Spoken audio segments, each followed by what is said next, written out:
te balay kakli janga kaking bayong marsen yoi ya pi mu kon ngam te balay men sim janga kasu kinde adu ngam te kumno ngan le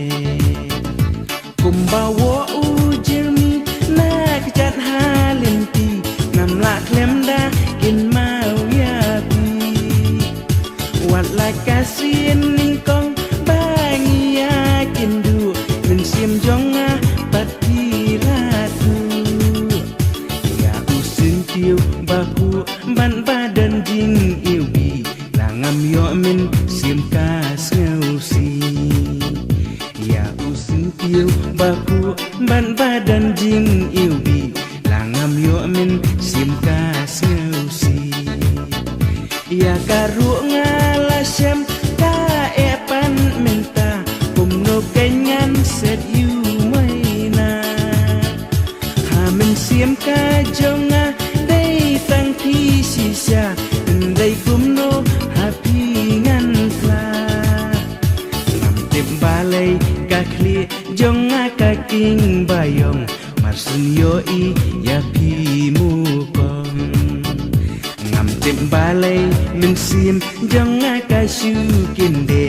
adu ngam tip kumno ngan le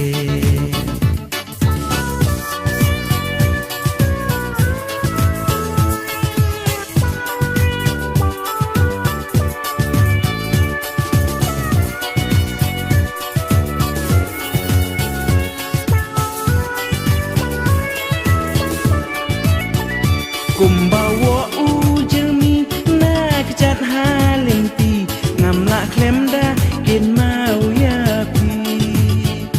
wat la kasin ningkong bangia kindu men sim jonga pati latu ya usin tiu baku ban badan jing ilbi langam yo men sim kas ngausi ya usin tiu bapu ban badan jing ilbi langam yo men sim kas ngausi hamen sim bangadan ngan pin pau minta bila ne em ban priang nyanga wat la ker kilau ba ne kilau kintang namal jong pi ngan thom na phang ngam te balai ka kli jonga ka king bayong marsin yoi ya pi mu kon ngam te balai men sim jonga ka shu kinde adu ngam tip